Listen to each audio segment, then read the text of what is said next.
Hey, Hey, what's this up, is like man? super bright, huh? Hey, I know. I'm not even sure. My wife was over here messing with the dang light, just being a little turd, and I don't even know if the light's even where it was supposed to be. So, Are you just picking on her today? dude, I did not. So this is a byproduct of her amazing ADHD, which is also a superpower. But she has to data dump, and I haven't been able to talk to her all day because she's like had appointments, and like I've talked to her less amount of time today, like at work. So like I walked in and like we're chatting, and then all of a sudden it was like, because we're recording a little bit earlier, so she's like, oh, I'm like, then the studio popped up. I'm like, oh, sorry, babe, and she was like offended that that now we're recording. So she's like banging on like the cabinets in the kitchen, like fidgeting with the lights, like throwing stuff at me, like smacking things on the counter, thinking that like we were already recording, just being annoying. So now she's tied up doing stuff over there, but yeah, she's wild today. She's wilding out. She's wild, bro. She's That girl she's cry, dude. killing. Yeah, she's a goober, man. That girl cry. She's wild. Word. So It's- today, my friend, we have decided. Oh, my computer screen just switched. Did you see that? Dude, yeah, that's crazy. What'd you do? My work computer just went to sleep. Oh. Yeah, man. Ooh, sounded very caveman. I'm mine. Oh, wrong password again. Don't lock yourself out, dude.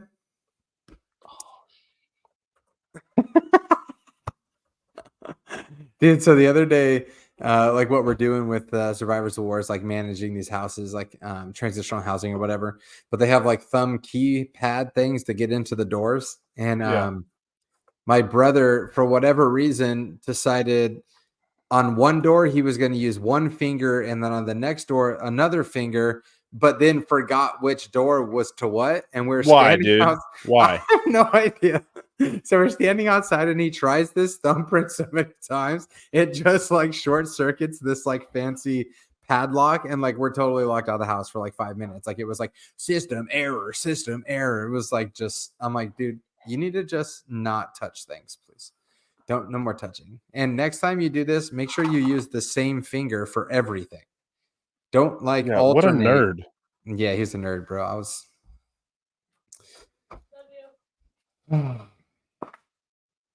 He was wild. He's a wild guy. Oh man, I don't even think I need this light now. I open the shades. Well, the computer monitor usually gives me a lot of light. Yeah. So but I don't want to put it on because it's just a screensaver now. Oh, that's so fancy. Does your like computer just sleep like at the same time? Out of work, boom, gone. Yeah. Oh, I like that. I like it a lot. Yeah. So today we have decided to talk about anger. Yeah. It's kind of a thing. I think it's important for men in general to kind of understand, especially if they're becoming either like new believers or followers, or I don't know how you would describe that, but I think it's pretty important. So we're gonna pop that up here. Booyah. Yeah, man. You know, and it's a big deal. It's a big deal to talk about anger as far as men goes too, because we have a propensity to default to that as like a learned defense mechanism.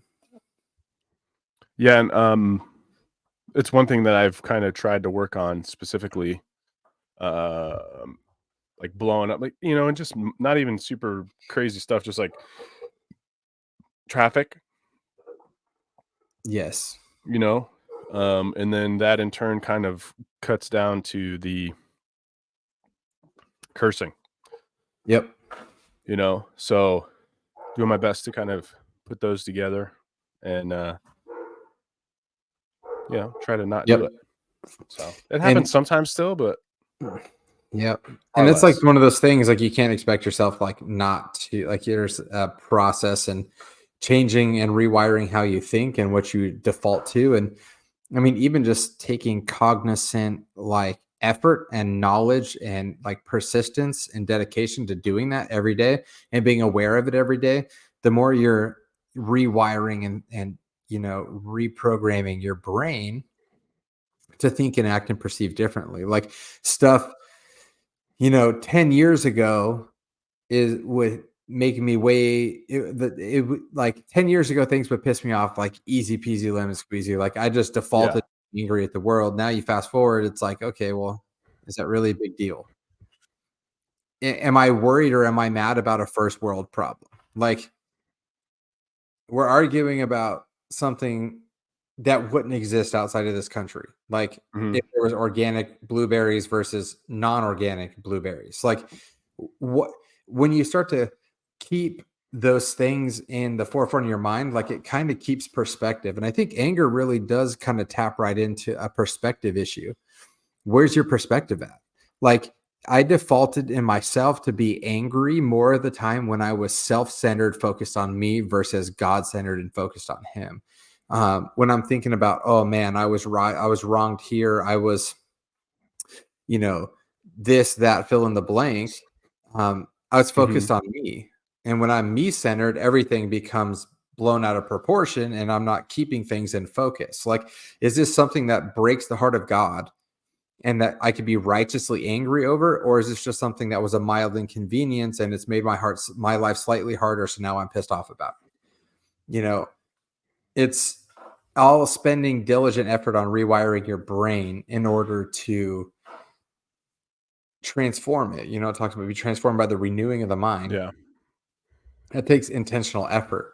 And if you're not spending effort doing it, it's not just going to you're not going to do it by osmosis. If you're not putting the word in, there's no, that's effort. If you're not doing that, you can't expect a different result. That's the definition of insanity, according to, Einstein or Newton or somebody, repeating the same things over and over and over again, expecting a different result each time. We can't expect to be different if we're not doing something, placing God's word into our mind and our heart in such a way that it's the catalyst for change going forward. You know what I mean?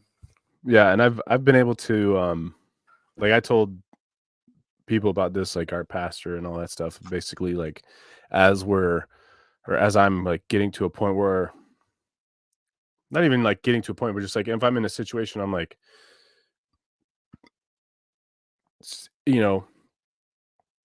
let's say traffic, because traffic, there's a lot of people from California here. It's pretty bad. Like I've never seen so many people run stop signs in my life. Oh, dude. It's crazy. And like there's like not that many street lights around here. So like in my town, I think there's maybe 4 total. Yeah. And there's roundabouts and stuff, but like the stop signs, you'll see people will just run them. Like they'll slow down to kind of, and then right through it. So like sometimes it's like you almost get hit or that's crazy. something like that, and so like I have like an active kind of focus to like when I experience, and it's not just like that, but like anything really. If I experience something, I'm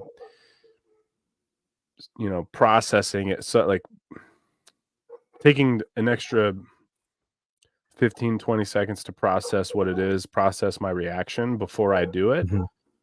Whereas before I'd like be honking the horn, flipping off, like cussing and all this other stuff. And then now if it's like a safety thing, then I'll definitely honk the horn because like, if they don't know what they're doing, you want, that kind of a thing.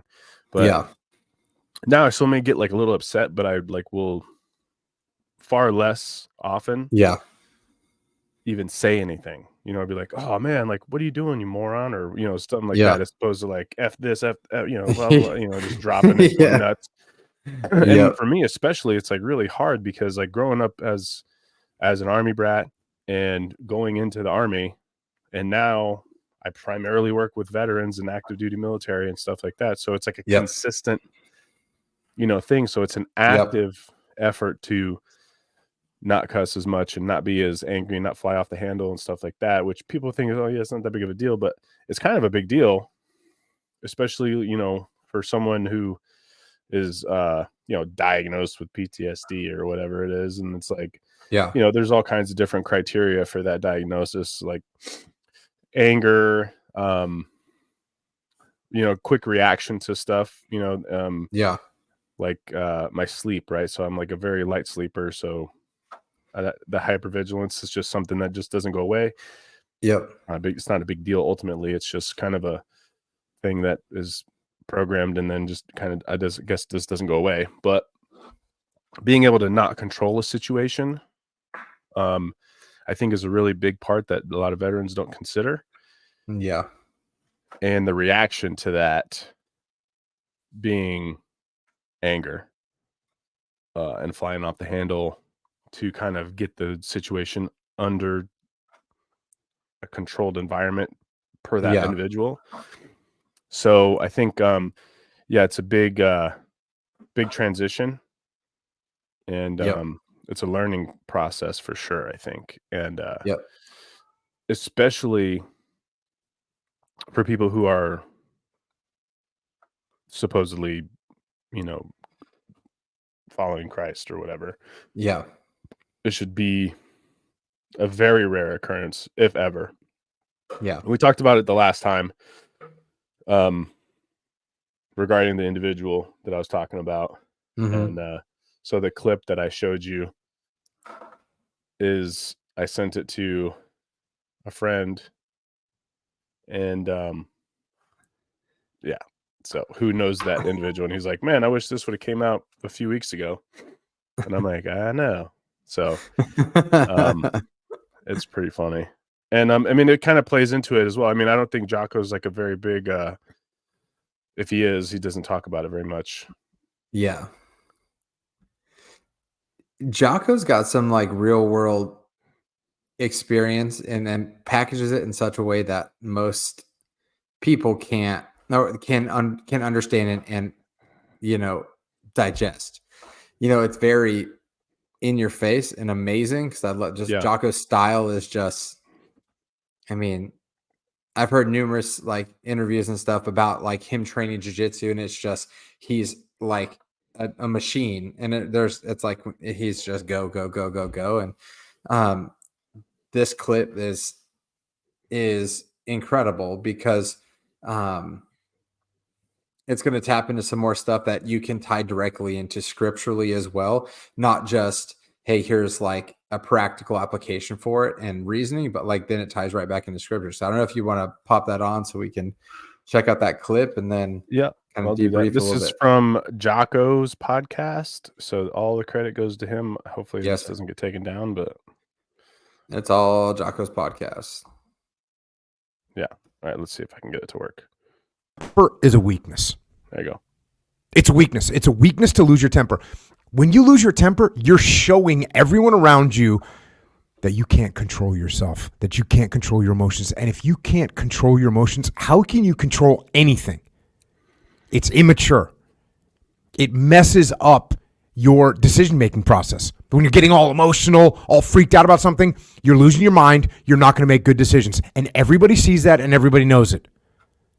So what you have to do is stay calm, take a step back, take a breath, get control of yourself, and then proceed forward.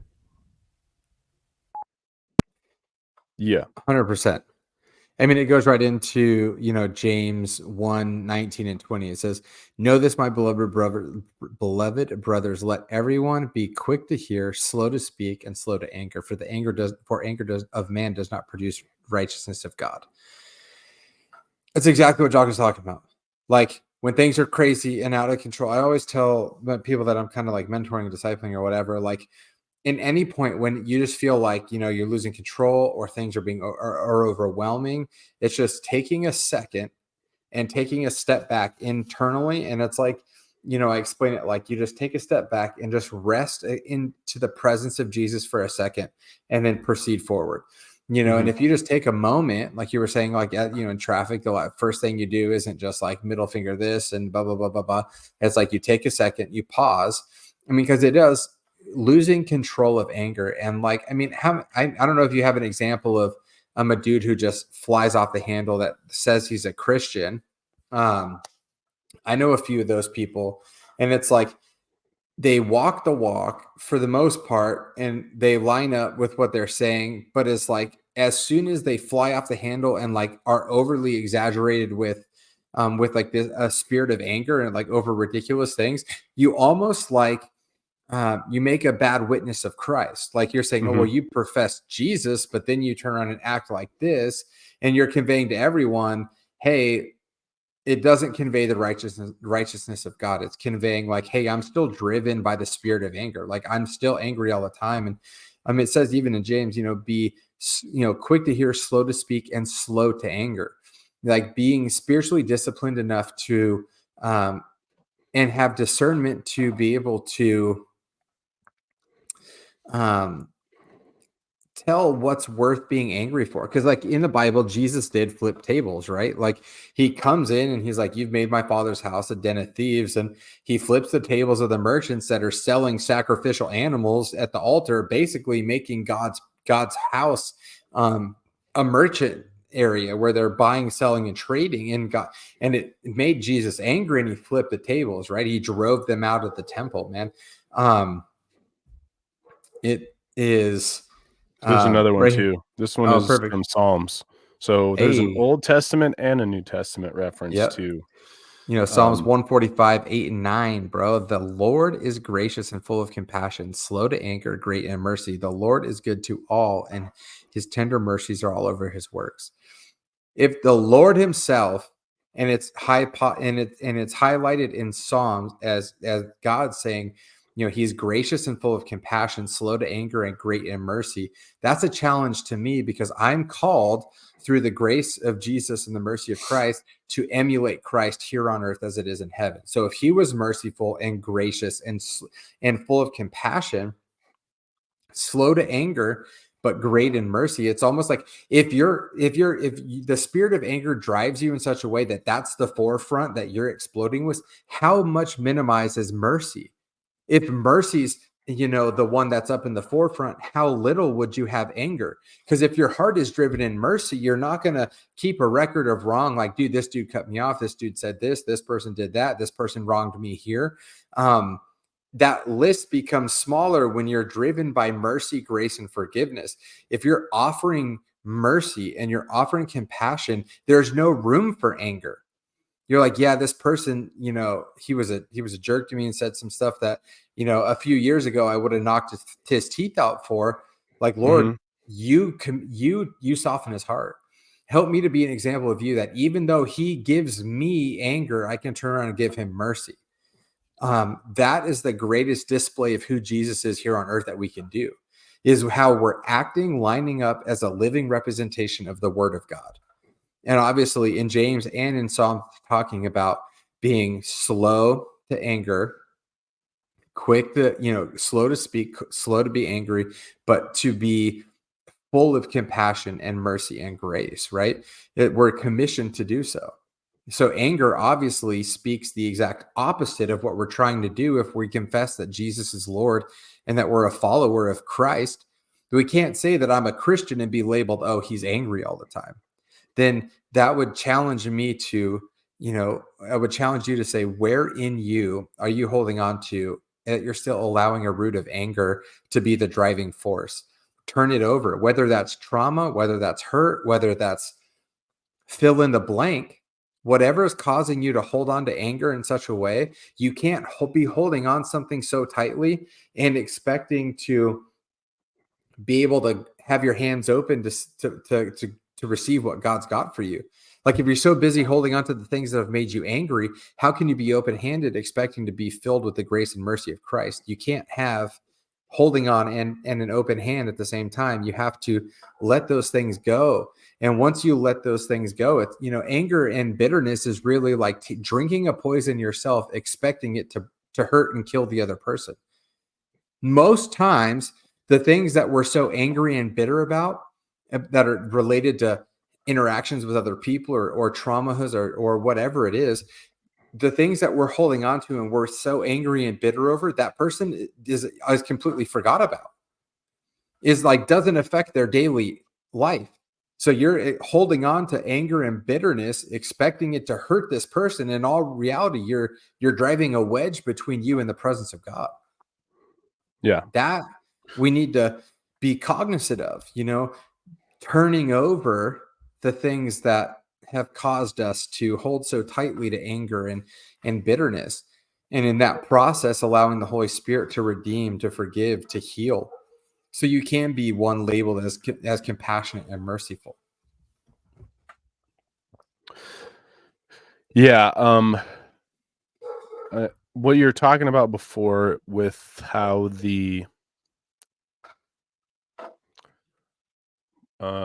if someone gets angry and they're supposed to be a Christian, that kind of goes back to what we were talking about a while ago about how to get like how to I can't remember exactly how to talk about it, but how we try to bring new people into the word, and they're going to basically like see it off of behavior, as opposed to like you're telling them like, hey, this is the way it's got to be done, and if it's not done this way, or you're saying you need to go and do this because of this, but basically seeing one's behavior and the way that someone reacts to a bunch of different situations, or the change that someone has had based on their salvation, whatever, they're being saved and all that kind of stuff. So I think that's good too. And I kind of like, I don't know. I think it's beneficial to have an outlet.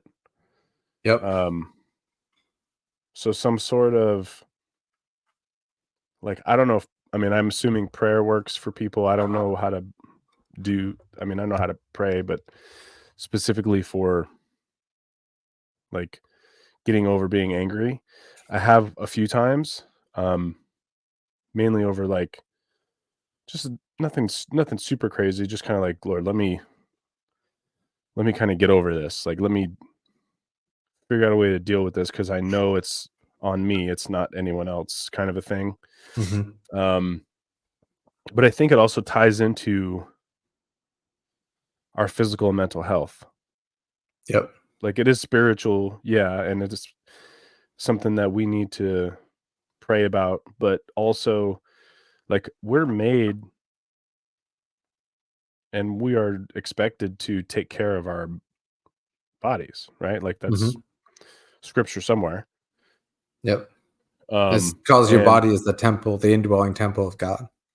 Yeah. And so like if we're letting stuff get so ingrained in our mind, like anger and stress and all this stuff, and all we're really doing is focusing on that anger and focusing on like how like negative stuff all the time, we're not only hurting ourselves physically, but we're going against God's word. And basically like just in Psalms right here that we're looking at, slow to anger. And then I also found another one here, Ephesians 4:26 and 27. It says, be angry and do not sin. Do not let the sun goes down on your anger. So one of the common phrases that happens at like receptions, at wedding receptions, where they go around and they say like, hey, how long you guys been married? What's your tip for the new couple? And a lot of times it's like, don't go to bed angry. That's exactly what this is saying. Like you can go, so this is my 2 cents on that. You can go to bed angry as long as you're thinking about why. But, and this is for married folk, don't go to bed angry and not say I love you still. Because I think that's a mistake. You can be upset. Like if your feelings are hurt, if you're whatever, like that's something that you got to get over. And definitely if you haven't talked about it, talk about it, bring it up, because whoever, the spouse is, they may not know. I mean, my wife always knows when I'm upset because I tell her, and she can tell because I'm like You have RDF. Yes, you have RDF. I apparently already have that. So I was told. So I don't know if I told you this. So sidebar here. My brother texted me a while ago. He was in Seattle for work with his wife. And I'll screenshot it and send it to you because it's pretty funny. And here, so I'll read it to you and then I'll send you the conversation because it's pretty hilarious, dude. So he says, so his wife, so this was, what is today? Oh, so this was only a couple weeks ago. Yeah. He goes, hey, my sister-in-law's name is Stephanie. So he goes, hey, Steph wants you to take a selfie that says, don't talk to me, because I apparently don't have it. And I'm like, what? And he goes, we're in Seattle and panhandlers have been coming up to me left and right because I have a nice face. And then he sends me his nice face picture. And he goes, I don't have RBF, you do. And I'm like, oh, the demeanor. So I sent him a picture and I said, that's my big city travel face, walking on the sidewalk in Portland face. And yeah, so I was like, I forgot what the context was for that, but so that's, oh yeah, because like that's the face that I have like if I'm upset. But I also do it like in public because like a lot of times it's like a safety thing, especially if I'm in a city like Portland or Seattle or where's the last place I was at? Oklahoma City. Yep. Oklahoma City is actually not too bad, but stuff like that, like a bigger city, you know, out in public kind of a thing, just to like, it alleviates the potential for something bad to happen. So I'm not necessarily angry. It's just, you know, just kind of a I get that all the time too. Preservation like, type of thing. 100%. So that ties directly into like the self-protection side of it and protection for you and your family. Yeah. I have the same thing when I'm out. Like my wife says, I have the eyes. I don't know I can't recreate it because it only happens like when I'm acutely aware of what's going on. I'm like, you know, I'm not a target. Like if you're gonna come to me, you're gonna get what you deserve. And at church too, though. So I've been really kind of like working on when I'm serving safety at our church to not have change as bad. Yeah, I try. I don't know if it works or not. I don't know. But I had one guy, so I'm like, oh man, do you smile? And I was like, well, yeah, man, all the time. And he's like, yeah. Safety ministries are kind of a different beast though. Like that's you got to do one thing, but also do the other thing. So so Justin's basically tells us like, hey, he's like, I don't want you guys standing there like sentries. Like, I don't want you guys doing that. He wants us to basically be like armed greeters. So like, you know, I mean, an example is like if there's you know, one of the elderly who is slightly disabled or something is trying to come in and they need help at the car and we see them outside, like go help them come in kind of a thing, you know. But also be cognizant of like potential stuff that could be happening or that may happen. You know, it's not obviously not that big of a thing here, but we're always still kind of looking. Always doing that while you're still doing the 100% safety ministry. 100%. So you got to like, so you got to, you know, you can't have the RBF, but you can have the. I'm just aware. I'm watching. Awareness going on. I'm always like watching. The nice, resting nice face. Yeah, resting nice face, but don't try no miss. I don't know. That's a whole nother thing. But yes, there is a way to be angry and not sin, though. Like if you were righteously mad about something that breaks the heart of God, like that's something like sex trafficking. Right. The industry, those things. That is something that you can be 100% angry about because it grieves the heart of God. But there's a way to be angry in a moment and not allow anger into who you are.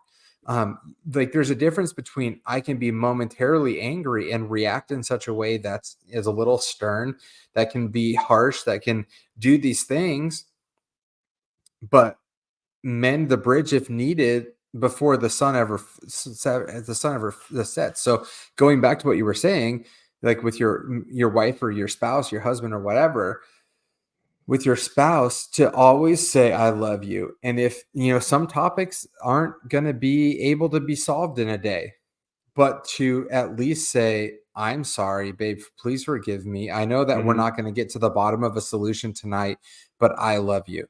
And never, ever, under any circumstance, sleep in a separate area. You guys are become one. Yeah. And now you need to process your Are stuff you getting as looks one. over there? No. I was checking to see if she was going to agree, but I think she has her ears in doing stuff for so. But so you're saying that even if you are angry, to not sleep in separate rooms?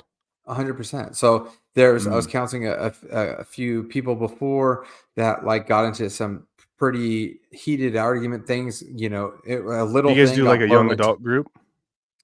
We don't now. So now that we're at Legacy, we're kind of trying to figure out where we're serving as husband and wife. I've kind of taken on more of the safety. She's done more of like the front of the house experience, like greeters, and because our church is Like, set I up think what they takedown. call it with us is it first impressions? First impressions, I think, is what we call it. That's what we call it as well. So we have the first impressions, which is the first part of that. And then that goes right into like the greeters, but it's all called like the front of the house, like first impressions environment team. So that's kind of what she's taking over. But we do on and off again have been counseling this couple. He's been through the ringer with his ex-wife, like $55,000 in lawyer fees, like ran through. It's just been a whole process, and there's been a lot of trauma along the way. And we've been able to come alongside and say, hey, dude, the way you think and act here in this in response to this is out of response of trauma trigger, not how it should be. So like we still have the ability to speak life into these people, but going to bed angry, Satan hates marriage. Satan hates unity. Okay, so there's two become one here on earth is the greatest physical representation of the unity of God, right? 3 in 1, and that's an example of the nuclear family here. So Satan wants to divide. Okay, so if a husband and wife come together and there's something that's minor or major, whatever, that's a disagreement that then becomes a seed of anger that is propelling people away from each other. It's driving a wedge in the marriage. This is exactly what Satan wants. He wants to break up the nuclear family because it is a representation of God here on earth. Okay. Yeah. Now, if a husband and wife are going to allow things to separate them one night in the bedroom, you go sleep on the couch, whatever. The next time could be 2 nights, 3 nights. It makes it easier for there to be longer durations of separation. Before you know it, you're 6 months separated, not knowing how to fix things because whatever, fill in the blank. Okay. There's a way to be angry and process it in such a way that brings resolution and solution versus an ongoing root of tension in a relationship. To be angry and not sin. We've talked about it, before, like as a husband, if I'm not possessive is the wrong word. If I'm not very intent on protecting your marriage or my marriage with Amanda, there will be, and to be jealous, right? Like God's a jealous God. Okay. Not saying like, I'm so insecure, blah, blah, blah. But like, no, like I'm going to be jealous of protecting my relationship with my wife because that's the most important relationship in my life. And that's the one that God's put on earth for me to love, nourish, and cherish and grow. I'm going to be very jealous and protecting and insulating our marriage, and, as a husband, it's our responsibility to insulate as much as possible. Obviously, wives, husbands, you have to handle your own stuff in that regard where you're insulating yourself and what you're speaking, how you're speaking, what you're doing, and interacting with, the different sex, opposite sex. But as a husband, my job is to protect my home. And that's going to mean I'm going to be very, if I get a feeling about someone speaking to my wife in such a way, I'm like, you need to watch that. Like there's a red flag that's made me uncomfortable with that interaction. And I don't think I've failed yet. 100% success rate so far. I said, hey, you better watch out. There's something off here. Couple days, 2 weeks later, I'm like, I told you, sucker. You should just listen to me from the beginning. My wife's wants to see the good in everybody. And I'm like, that's a red flag, but that's my job. So if you don't build a relationship around having those types of relational conversations that can be kind of like, hey, I was not comfortable how this was said in this. It can be an inlet for anger. Well, why are you always accusing me? No, I'm not accusing you of anything. I'm protecting the marriage. But being as a man, if we default to anger, and if those, from our wife, like, hey, that interaction made me uncomfortable. As a man, you could default to being angry versus, oh man, she sees this from a different angle. Let me take this constructive criticism and this construction and fix these things. If you're driven by anger, that's going to be the last thing you're thinking about. And you're going to be quick to defending yourself, quick to being angry, quick to being frustrated. And that is what's going to breed that root of anger coming into your heart, where it says to be angry and do not sin, do not let the sun go down on your anger. Give no opportunity to the devil. The root of anger is an open door for the enemy to attack you, to attack your marriage, to attack your ministry, to attack your call. If you're operating underneath anger, the spirit of anger, you're subverting things that God's blessings over your life. Like if you're talking, I'll tell you a first way to tell a man's health spiritually is to look at how he interacts with his wife.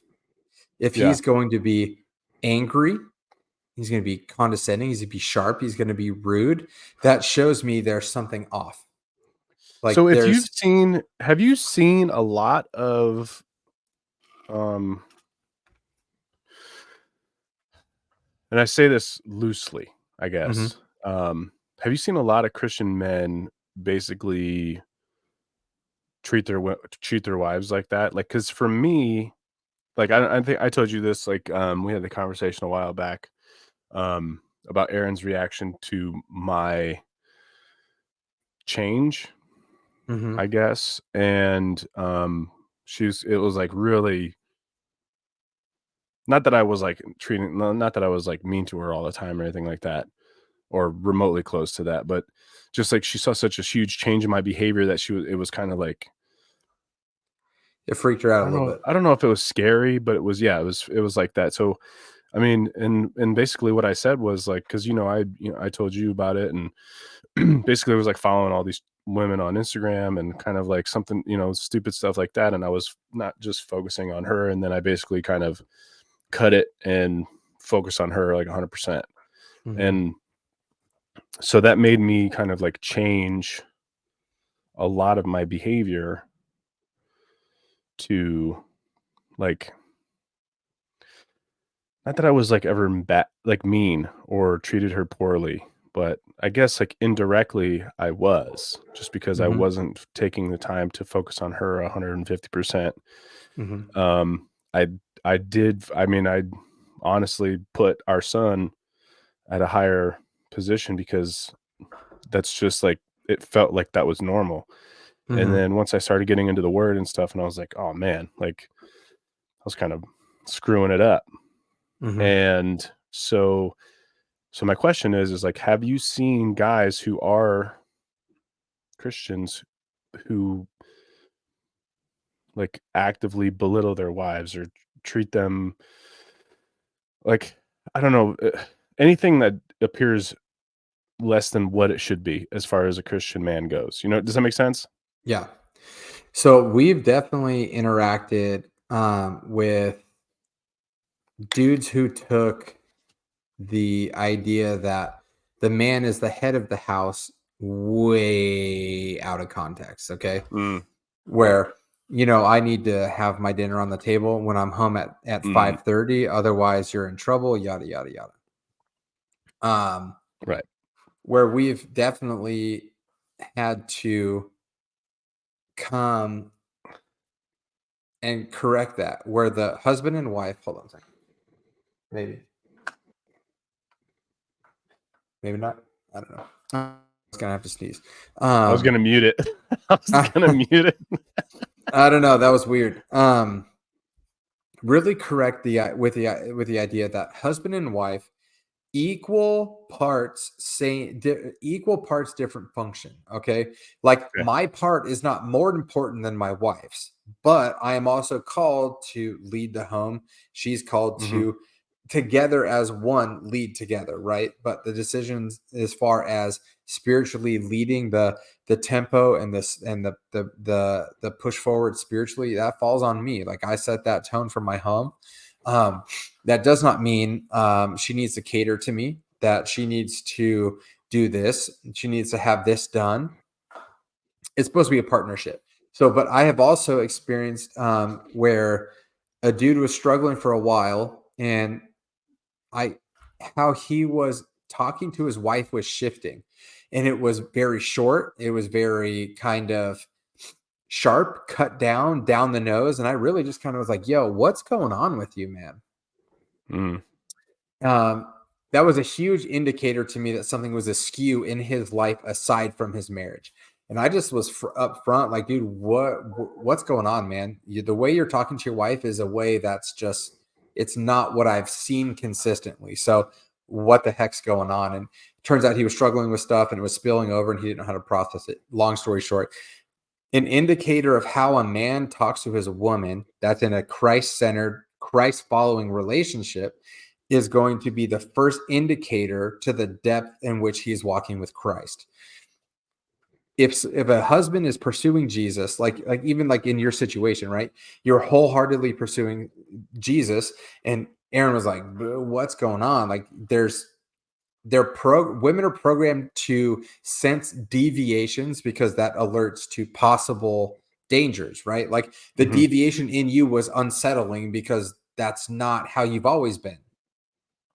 Right. Not saying that was a bad thing. That's her noticing in you how you're thinking and acting and how you're being, your state of who you are has evolved in relationship with Christ.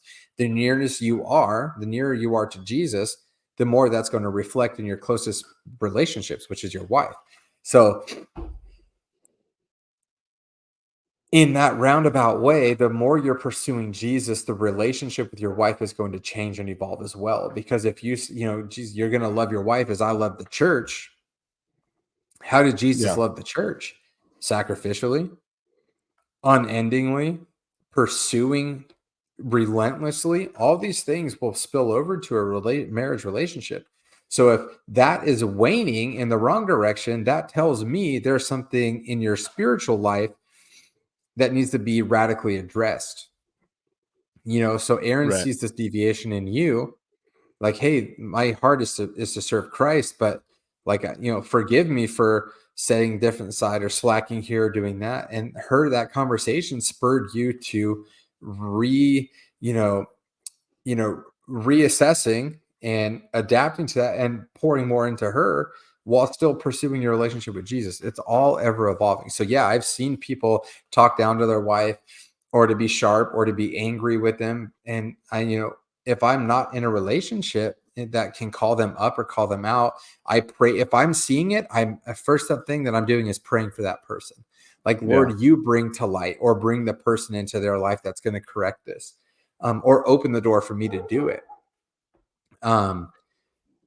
So I feel like that goes right back to what we talked about a while back was in relationship, men, iron sharpens iron, right? You need to have people in your life that are refining with you. There's the one that we talked about a couple of weeks ago that pouring into you, walking life with, and one that you're pouring into. So a Paul, a Timothy, and a Barnabas. You need those things in your life because you need a dude to be able to put his boot in your backside if you're acting a fool. But you also need that person that you can go to and say, hey, I need some spiritual advice here. I'm slacking here. How can I do this differently? And then the one that is a little less seasoned in faith than you, and it comes to you and asks you for questions. It's this balance, right? So if you have any one of those out of balance, you're going to be, the scales are going to be a little askew. So like for me to you, and I got some other guys that I do life with, that if I'm acting a fool, I mean, like, I need you all to call me out. Just like if I see you're acting a fool, I'm going to call you out. But also to have that brother long-term relationship, like, dude, I'm going to be there for your highs. I'm going to be there for your lows. If there's something going on in your marriage, then I want to be in the trenches with you, because that's the relationship that we're cultivating. Just like if something's going askew with me, I'm going to expect you to be in the trenches, because that's the relationship that's forged. And you can't deal with anger completely by yourself, because you need accountability in that. You need to have someone like, yo, I'm really struggling today. I'm short. I just pray for me, man. I'm feeling a little off. Like, just be here with me. I'll be the first one to get on the phone or send you a text message or whatever, pray for you, call you. Like, we want to champion each other. So those listening, if you don't yet have that relationship and you're struggling with anger or whatever, reach out to us, man. Like, get a hold of us. We'll pray for you. We want to partner with you and be a resource with you.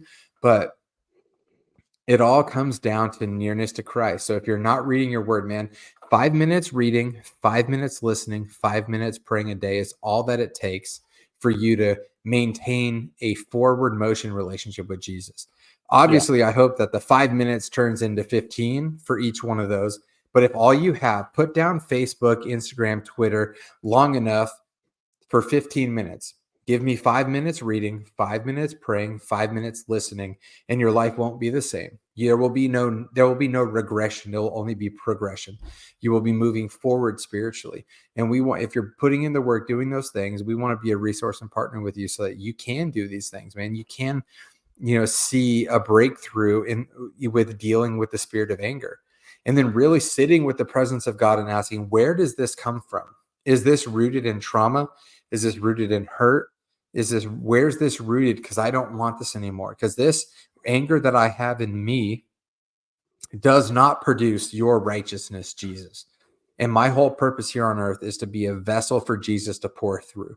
And if my anger is getting in the way of that, like, I don't want that anymore. I want to turn over my right to everything, and I want to see you through me. We want to be here for y'all, man.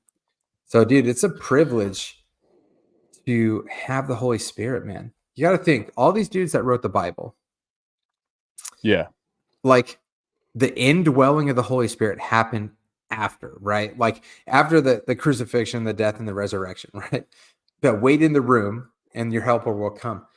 It's mind-blowing to me that the same spirit that rose Jesus from the dead is the one that resides in me. And that we can sit in the presence of God and allow him to reveal things to us. It's remarkable, man. It's insane. Yeah, that stuff makes me nerd out. That makes me, I know, bro, it's rad. Like, Jesus is incredible, man. Yeah, incredible. And one thing I started this new Bible plan because I finished the Bible. Oh, you finished it up? Yeah. Last week, I think. And Justin recommended a plan that is in the app called. It's from the Bible Project. I don't know if you've ever heard of them, but they have legit videos that are very easy to follow. They tell the story, narrate the story about everything in the Bible. They have like different sections. So this is their plan. It's one story that leads to Jesus plan. It's 358 days. Yo. And everyone for the most part has like a devotional, and then there's the video of something on there, and the videos are legit. They're animated. And they're pretty cool. So if you're having a hard time like kind of getting started, it's a really easy way to kind of get into it. You don't have to necessarily read, but you're understanding what's going on. And the videos actually kind of talk about a specific book, chapter, or chapters. I think it's like chapters per video. Like, for an example, The one part of the reading this morning was Jacob and Isaac, not Jacob and Isaac, Abraham and Isaac, and then Jacob and Isaac and Rebecca. And, you know, like when, I'm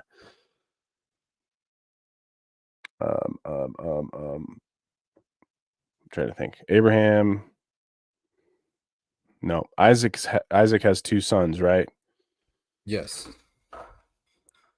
Their names are eluding me at the moment.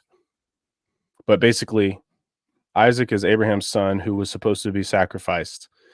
And then Esau and Jacob, yeah. So Isaac is Abraham's son who was supposed to be sacrificed. And because he showed his loyalty to God, God gave a ram to sacrifice in lieu of. And then once Isaac starts to go like downhill health-wise and he starts going blind, Isaac and not Isaac. Did I say Isaac? What's Esau and Jacob? Yep. Esau and Jacob kind of like are fighting for firstborn status. And that's kind of a weird thing. And so, but there's a video on it. That's cool. It's kind of cool. And yeah, so a lot of the stuff like, and if you don't know, most religions in the world now are Abrahamic religions. Not, obviously, you know that. But for anyone listening, if you don't know, so like Islam is based, is it Abraham? Is that what it's called? Abrahamic?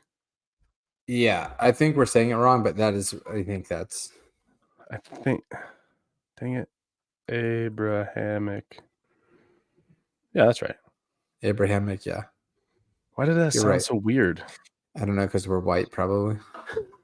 So Judaism, Christianity, and Islam are all kind of they're all considered Abrahamic religions, and it's kind of weird because like they all kind of fall under the same belief. And it's so weird that the fact that like Muslims hate Jews so much, but like they literally kind of follow the same thing. Like it's so weird. And then it's funny remarkable. When we used to have like dudes in the army who would who were Jewish. Actually only one guy that I have had a relationship with. Not that kind of relationship, just like that I had part of my career that I was associated with, weirdo. And he would always he's actually a rabbi chaplain now. And so we would always make fun of him because he would always get halal meals, and because he's Jewish. And halal is the Arabic term for what they're able to eat, you know, as opposed to haram, which is prohibited. And so I'm like, bro, does it mess you up at all that knowing that you're eating a halal meal? And it may be the same in the Jewish language too, or in what's that language called? Hebrew. You're looking at it right now. Yeah. I just want to make sure. I don't think it's the same.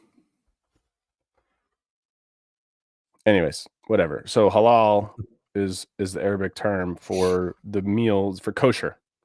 For kosher. So kosher and halal are the same thing. And so I'm like, bro, you realize like you're eating a halal meal, like you're eating a meal that was made for, in this instance, Muslims who can't eat anything that's not kosher because it's basically the same stuff. And like they hate the Jews so much. It's like it just never made sense to me, and I always kind of like gave them stuff for it, but it was pretty funny. Anyways, allons-y. But yeah, there is a remarkable, I mean, take some time looking at the similarities of Judaism, Christianity, and Muslim, and then we figure out, if you trace that lineage back, it all comes from the same lineage, just broken off bases, brothers and against brother, and it's created like, okay, so to my understanding, you've got, Abraham when he lays with the handmaiden. I forget his name offhand, but then you've got, Isaac and then this other dude. But basically, Isaac is the lineage of Judaism and Christianity. The son, other one, was the offset, was the beginning of the Muslim religion. Oh, really? Yeah. Esau? No, hold on. I'll find out.